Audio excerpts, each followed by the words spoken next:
welcome back everyone, hope we are well. So this will be the final video for this year, and I wanted to take this opportunity to share my watch collection with you guys. Now I have a few watches lying around at the moment, but the ones that I'm going to share with you guys today are the ones that are going to stay in my collection. There's one watch missing from this collection, which is my most recent purchase of Oris Big Crown pointed date. Unfortunately, that watch arrived faulty, so it had to be sent back to the retailer, and I'm expecting to get the replacement back by early next month. So that's another watch that will stay in my collection. So let's have a look at what I've accumulated so far and the state, or the current state, of my watch collection. So starting from the back of the box is my Citizen Pro Master. Incredible watch for the amount of money. I paid less than 200 Australian dollars for this watch, and then you get ISO certified divers with 200 meters of water resistance, screw down crown and all those things. And this was the watch that actually changed my thinking or perspective about Citizen watches, and that's where I really started to sort of look into Citizen as a company and as a watch company, and I really started to look at different watches or models they offered. Great watch if you are looking for your first automatic diver. Make sure you shortlist this watch from Citizen. Great value for money. For less than 200 Australian dollars, you absolutely cannot go wrong, and especially with what this watch offers. I decided to go for this Coke bezel option. You can choose to go for a Pepsi bezel as well, but either way you will not be disappointed in any way. The next watch is from another Japanese watchmaker. This time we have Orient. This is Orion Kamatsu. Orient is one of those brands that I believe don't do enough when it comes down to advertising or being out there in the world and getting their name out there. Just to give you an example, when I'm talking to people, and I'm talking about people who don't know a lot about watches, when I strike a conversation with those people about watches, I talk to them about Seiko, Citizens, Rolex, or tag Heuer for that example. They know what I'm talking about, and as soon as I talk about Orient, they look at me with a blank face, not knowing what I'm talking about. They think that I'm talking about a brand that doesn't exist, even though it does exist and it has been in existence for a long time. Yeah, so that's where I think Orient lacks a little. Then that's where I would really love Orient to pick up their game and be out there. Just to talk about this particular watch, paid less than 300 Australian dollars. Sapphire crystal, in-house automatic movement, day-date function, 200 meters of water resistance with a screw down crown, and all those things that you need for a proper diver, they are there. And I decided to go for this black PVD coated case because it just adds something different to my collection. And this is another watch if you are looking for your first automatic diver, or it doesn't have to be your first automatic diver, and you don't want to spend a lot of money and want to pay a little bit more than that Citizen Pro Master that I just showed you guys. Make sure you shortlist this watch from Orient, or another diver watch from Orient for that matter, if you don't like the Kamatsu range. So the next one is from a brand that most people know about, and that is my Seiko. This is from the Premier collection, and it has Seiko's kinetic movement. I wanted something different for my collection. I didn't want another, at that point in time I didn't want another automatic watch to add to my collection, and that's where I stumbled upon this particular timepiece from Seiko, and it has the moon face complication as well, along with the day and date function on these two sub dials.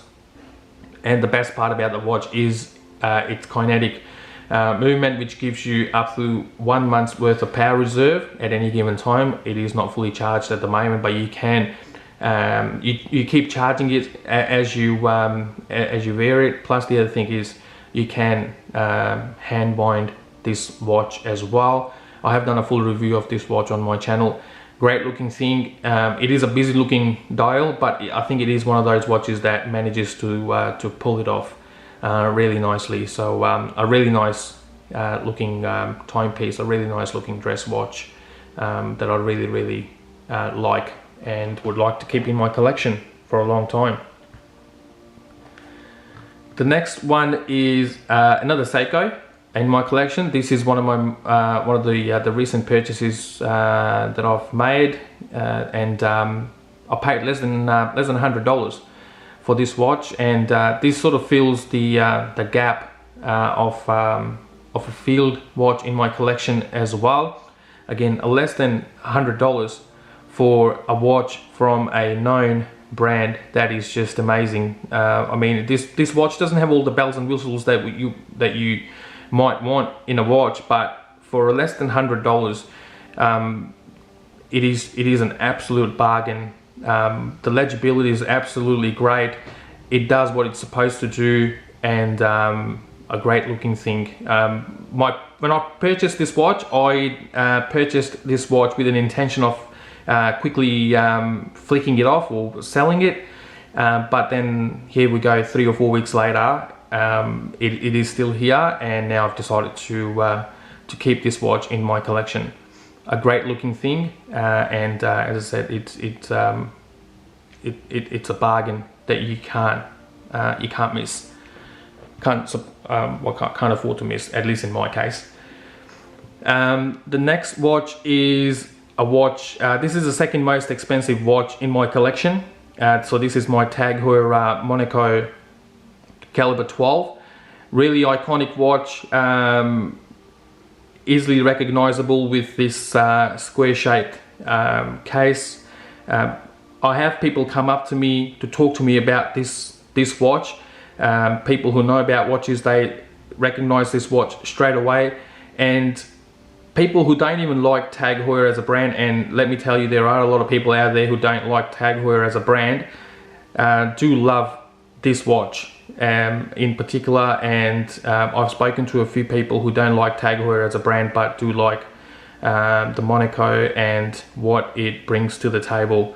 Again, it is one of those watches that I have no intention of selling, and I would like to keep this watch in my collection as long as possible for me to keep it. Great looking thing. Again, offers something different in my collection. Apart from having those round cases, this is completely different, and it does get a lot of wrist time as well. The next is the most expensive watch in my collection, which is my Rolex Date Just with a Wimbledon Rhodium dial, and it is a two-tone and has a fluted bezel on it.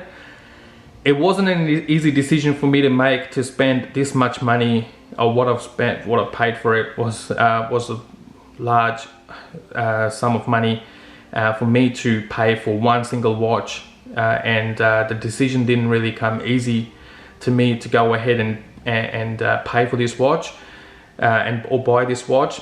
But after thinking about it and trying it out a few times on my wrist, I decided to make this purchase, and I'm so glad that I did make this purchase. This is my special occasion watch, so I do wear this watch to most of the parties and all those things that I attend, or when I'm out and about with friends.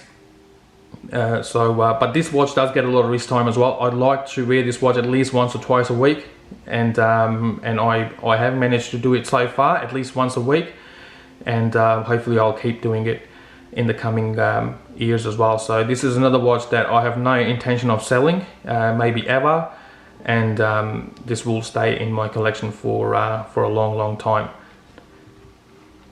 The next watch is another Seiko. So this is the Seiko Skx, which I only purchased I think about 3 or 4 weeks ago. I have no idea why it took me so long to make this purchase. I always wanted an Skx in my collection, and I'm so glad that I finally did it. The only thing I changed on this watch was the original rubber strap. It had to be the hardest rubber strap that I ever came across. It was so uncomfortable, so I decided to go for this Jubilee bracelet, and I think it just looks fantastic with this combination of this bracelet. Great watch. Again, one of the iconic watches out there. SKX is so synonymous with Seiko and with the divers community. It is just an amazing timepiece. I have no intention of selling this watch either, and it will stay in my collection for the years to come. Love this watch, and I'm so glad that I finally made this purchase. So this is my smart watch. It is from Frederique, which is a Swiss watchmaker, but now they sit under the Citizen Group. This is a smart watch. The crown that you're looking at here, it's not actually a crown. You can't spin it. It's actually a pusher, which talks to your phone. There's an app on the phone from Frederique that you can download, and it tracks your calories that you burn, your activity during the day, and all those things. So a proper smart watch, but the only thing is you can't receive phone calls or messages like an Apple Watch, but it fulfills two purposes. One is of having a smartwatch in my collection, and the other thing is it is a beautiful looking dress watch as well. Not a lot of people can tell that this is a smartwatch. If you don't know, you can't tell. It looks more like a dress watch than a smartwatch. It has a moon face complication as well. I will do a full review of this watch next year, but another watch that is really comfortable on the wrist, so light, and this leather strap is great as well. So a great option from Frederique if you don't want to go for an Apple Watch or Samsung and all those smart watches out there. Really good looking thing. The next watch in the queue is this Rhodium. There's nothing special about this watch, to be honest with you. There's a reason why this is special to me, because this was my first ever automatic watch. So this is where it all started for me. This is where the interest in the watch community and the industry started for me as well. And I'm holding on to this watch just for the reason that it holds a great sentimental value for myself, and I have no intention of selling this watch. It is a nice looking thing. It is a nice looking dress watch. I can't deny that. It especially on my wrist, on a 7-inch wrist, it does stack up really well, and so this Rhodium will stay in my collection for a long time as well, and I have no reason to sell this watch, just because on the grounds of the sentimental value that this watch holds for me, at least. The last watch in my collection is my Casio G-Shock. Again, Casio is one of those brands that I really like. I really like what they offer at such low price points, and this Casio G-Shock, or Casio as it's known as well, is a great example of what a brand can offer when they really sort of come down to thinking about their target market.